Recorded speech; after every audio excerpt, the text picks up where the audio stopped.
Hello friend, मैं आपको इतिहास का स्रोत के बारे में बता रहा हूँ। आज आपकी क्लास फर्स्ट है।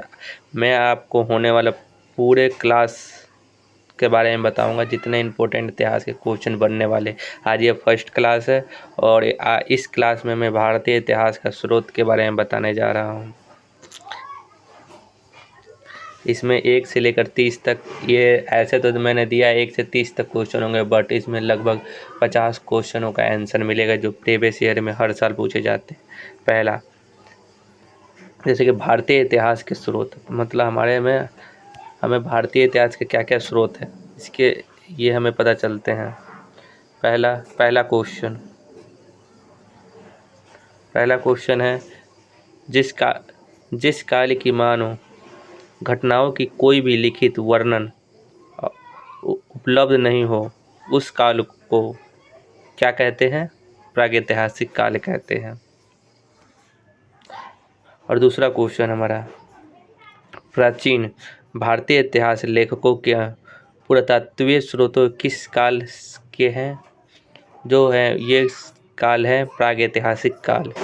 ये इम्पोर्टेंट क्वेश्चन पेपर में इसी तरह से पूछे जाते हैं। जैसे कि भारतीय इतिहास के स्रोतों को किन्हीं 3 भागों में बांटे हैं। 4 भाग दे देंगे तो मैं पूछेंगे क्वेश्चन में कि इसमें से कौन सा भाग भारतीय इतिहास का पता कराने लायक नहीं है। जैसे कि साहित्य के स्रोत, जो साहित्य लिखे जाते हैं उनसे जो हमें स्रोत मिलता है, इससे हमें जानकारी मिलती है भारतीय इतिहास के बारे में। विदेशियों जो विदेश दूसरे देश से आकर हमारे पास यात्रा करते हैं, वो जो वृत्तांत लिखते हैं, अपना विदेश जो लिखते हैं अपने बुक, उनसे पता चलता है। पुरातत्वीय के स्रोत, जो पुरातत्वीय जो खोज करते हैं उनसे जो हमें स्रोत मिलता है, उससे जो पता चलता है, इससे हमें पता चलता है इतिहास की पूरी जानकारी।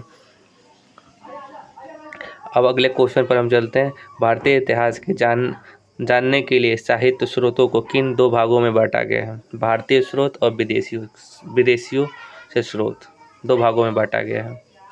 अभिलेख, सिक्के, स्मारक, भवन, मूर्ति, चित्रकला के अवशेषों किस प्रकार के स्रोत है? ये जो है सिक्के, भवन, मूर्ति, स्मारक, सिक्के, ये क्वेश्चन पूछा जा रहा है किस तरह का ये स्रोत है? ये पुरातत्वीय स्रोत है। ये जो पुरातत्वीय जो खोजते हैं, ये पुरातत्वीय स्रोत में क्या क्या आता है? पुरातत्वीय स्रोत में आता है अभिलेख हो गए, सिक्के हो गए, भवन हो गए, मूर्ति हो गई, चित्रकला जो मिल गए, उन जो खोजे गए, ये सब पुरातत्वीय के स्रोत में आते हैं। भारत में प्राचीन वस्तुओं के अध्ययन के कार्य सर्वप्रथम किसने शुरू किया? मतलब प्राचीन इतिहास का अध्ययन करने के लिए कौन से ऐसे वैज्ञानिक हुए जिन्होंने ये शुरू किया, सबसे पहले शुरू किया? सर विलियम जोन्स, ये पुरातत्वीय हुए जिन्होंने सबसे पहले प्राचीन इतिहास का खोजने का श्रेय मिलता है इन्हें। 1784 में सर विलियम जोन्स ने किस संस्था की स्थापना की थी? सर जो विलियम्स है, तो सबसे पहले पुरातत्वीय है, इन्होंने सबसे पहले कौन सा वो हुए संस्था का उन्होंने वो किया था? Punjab Asian society of Bengal का इन्होंने पहले स्थापना किया था। सन 1984 में ही किया था, जब हमारा देश आज़ाद भी नहीं हुआ था। ब्राह्मणी लिपि का अनुसंधान करने इसके अध्ययन को किस सरल बनाया है? अशोक के अभिलेख, जो ब्राह्मणी लिपि का अनुसंधान करके इसके अध्ययन को किसने बताया? जो ब्राह्मणी लिपि थी, इसको पढ़कर किसने बताया हमें? तो अशोक का जो लिखा हुआ अभिलेख था, इसके बारे में बताया जेम्स प्रिंस ने इसको पढ़कर ब्राह्मणी लिपि को बताया है। एशियाई माइनर में 1400 ईसा पूर्व का एक अभिलेख किस संस्थान से मिला है? कौन सा स्थान हुआ जहां से भारतीय 1400 ईसा पूर्व, मतलब 1400 ईसा मसीह से 1400 ईसा पूर्व पहले के स्रोत मिलते हैं? जैसे मध्य एशिया, मध्य एशिया में ही जो है वहाँ से ही हमें कुछ स्रोत मिलते, देवता का इंद्र वस्तु, इंद्र देवता का पूजा, इन सभी का पूजा किया जाता था, इनसे हमें पता चलता है। एरन मध्य प्रदेश में वाराह प्रतिमा पर किस लेखकों का वर्णन है? जो मध्य प्रदेश में वाराह प्रतिमा है उस पर किस लेखकों का वर्णन है? जैसे तोमर।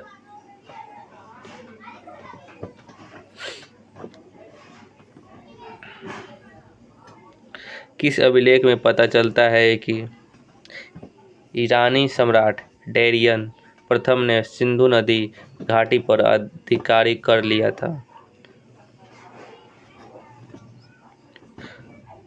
पर्सिपोलिस से पता चलता है। किस साहित्य में पूर्व मौर्य काल के भारत की राजनीतिक, सामाजिक और धार्मिक दशाओं की जानकारी मिलता है? अष्टाध्यायी एक बुक है जिसमें हमें पता चलता है कि मौर्य काल में राजनीतिक, सामाजिक और धार्मिक जानकारी मिलता है। और ये लिखा किने? पन्नी, जो मौर्य काल में कवि थे, मौर्य काल जैसे अशोक के मौर्य काल के राज दरबार में जो कवि थे उन्होंने ही लिखा है अष्टाध्यायी, उनसे ही पता चलता है।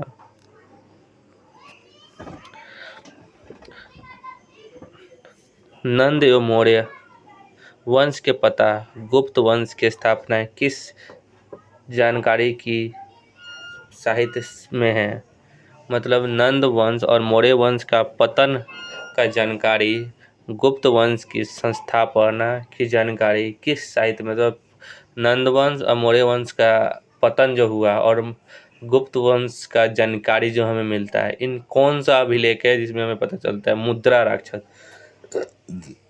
राक्षस विशाखा दत्त का जो मुद्रा राक्षस है, इससे पता चलता है कि नंद वंश का पतन, मौर्य वंश का पतन, गुप्त वंश का स्थापना के बारे में जानकारी हमें विशाखा दत्त का मुद्रा राक्षस से पता चलता है। 300 ईसा पूर्व और 320 ईस्वी पूर्व गुप्त वंश का स्थापना होता है। नंद वंश का घनानंद था अंतिम शासक और मौर्य वंश का स्थापना चंद्रगुप्त मौर्य ने किया था चाणक्य की सहायता से। ये सभी क्वेश्चन आपको आज फर्स्ट बुक है, जैसे प्रागैतिहासिक कार्य में बता रहे हैं, ऐसे ऐसे करके हम पूरा इतिहास को खत्म करेंगे। प्रागैतिहासिक, मध्यकालीन इतिहास और आधुनिक इतिहास, सभी इतिहास को हम इसी तरह से क्वेश्चनों को जो पेपर में आते हैं उसी टाइप के क्वेश्चन के द्वारा हम पूरा इतिहास खत्म करेंगे।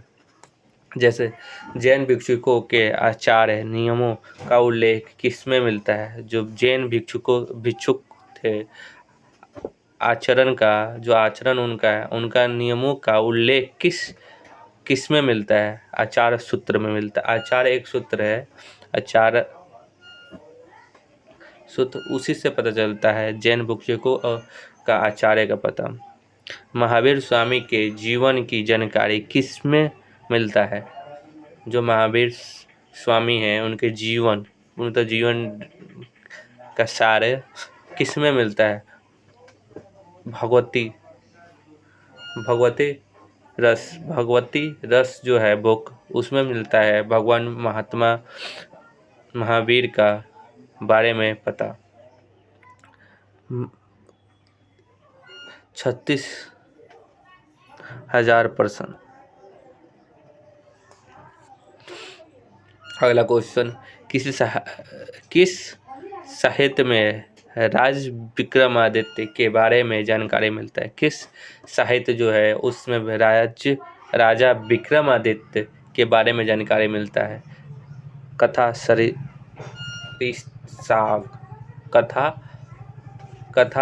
सरिसांग से पता चलता है।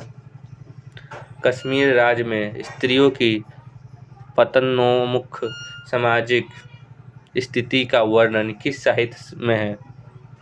कथा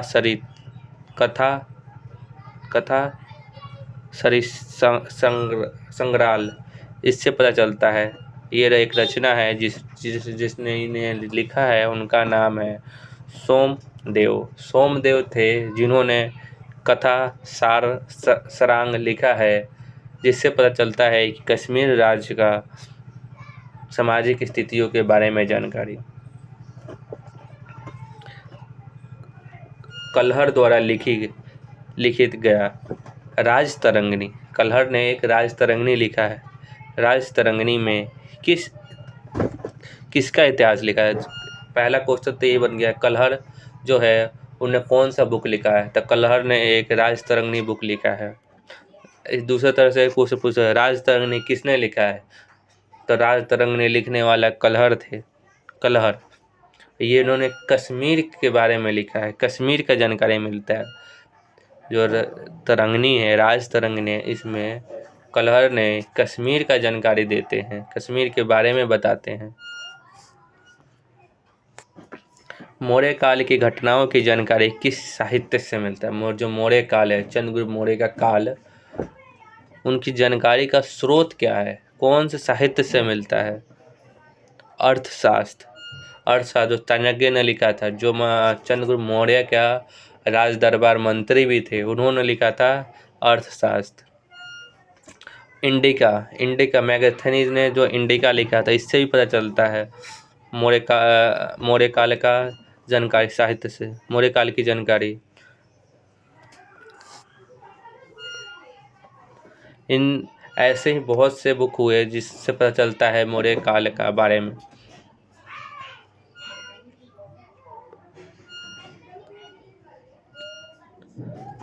भद्रबाहु चरित्र से किसके राज्य की जानकारी प्राप्त होता है? मतलब भद्रबाहु चरिता है, जो भद्रबाहु चरिता है, किसके राजकाल की जानकारी पता चलता है? रत्नानंदी जो थे उनके बारे में पता चलता है।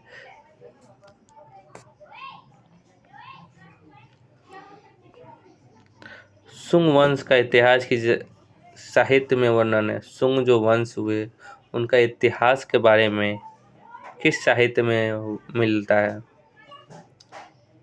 महाभाष्य। जो महाभाष्य है पतंजलि का, जो महाभाष्य से जो पतंजलि लिखी है, उससे पता चलता है सुंग वंश के इतिहास के बारे में। नंद वंश पहले आए थे, नंद वंश, फिर मौर्य वंश, फिर सुंग वंश, फिर कण्व वंश, फिर कुषाण वंश, फिर गुप्त वंश। ये राजाओं का क्रम लिखा हुआ है। यूनानी आक्रमण की जानकारी किस साहित्य में वर्णित है? जो यूनानी थे उनकी यूनानियों का आक्रमण जो करते थे, जो भारत पर आक्रमण किया, इनके स्रोत कहाँ से मिलते हैं? साहित्य किन साहित्य से मिलता है? तो चलता है कि यूनानियों ने आक्रमण भारत पर किया था। यमन आक्रमण, जो यूनानी है उन्हें यमन भी बोलते हैं।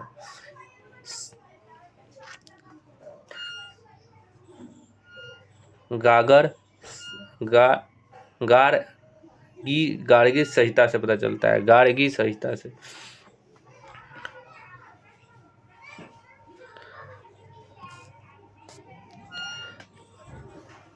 प्रबंध चिंतामणि किस संप्रदा पर आधारित ग्रंथ है? प्रबंध चिंतामणि किस संपदा पर आधारित ग्रंथ है? जैन पर।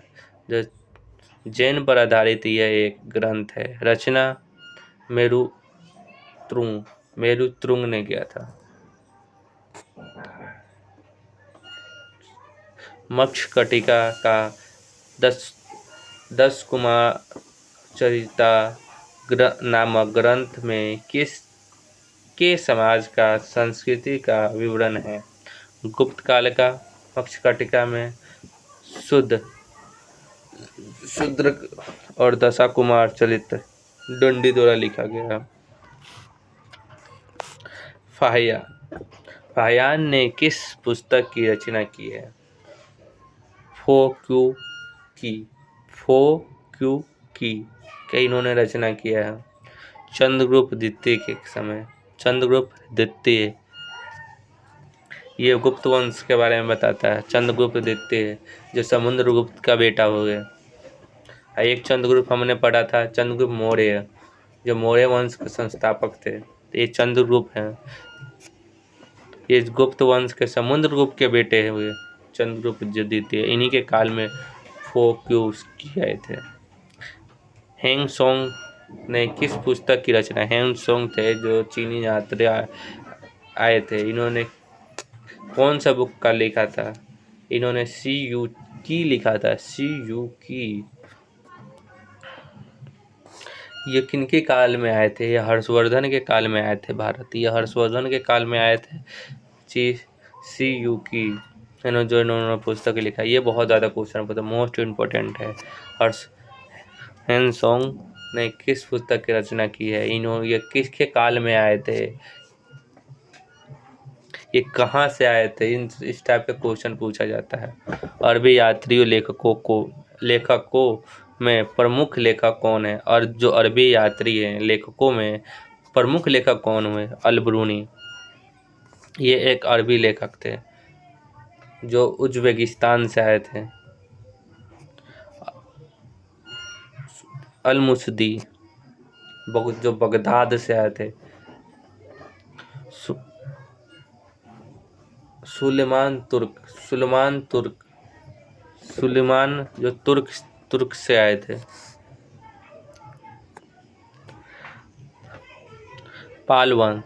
पाल युग प्रतिहार शासकों की सामाजिक और आर्थिक और राजनीतिक स्थिति का वर्णन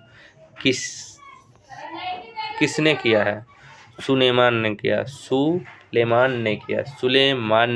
है। नागभट्ट जो थे, गुर्जर प्रतिहार वंश। अगला नेक्स्ट क्वेश्चन, अल-मुसदी ने 10वीं सदी के किस शासकों के बारे में लिखा है? जो अल-मुसदी थे वो 10वीं सदी के किस शासकों के बारे में लिखा है? राष्ट्रकूट के बारे में लिखा है।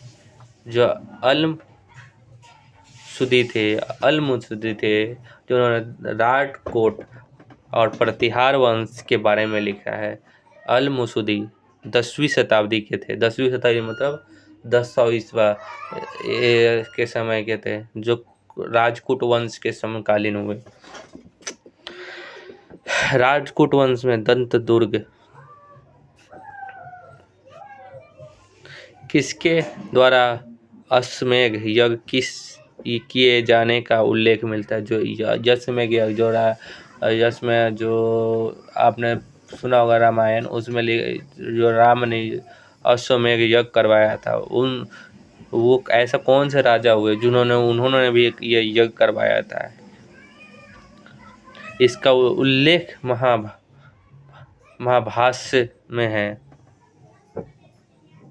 पतंजलि ने बताया है। करवाया कितना था? पुष्यमित्र शुक ने, शुक वंश का संस्थापक पुष्यमित्र शुक ने अश्वमेध यज्ञ करवाया था सबसे पहले जो शुक वंश के राजा हुए थे, इन्होंने अश्वमेध यज्ञ करवाया था, ये संस्थापक भी शुक वंश के थे। महाभाष्य जो लिखा है पतंजलि ने। Thank you friend, thank you for watching. ऐसे ही आज जितना मैंने क्वेश्चन कराया कि इतिहास का स्रोत का पता कहाँ से चलता है।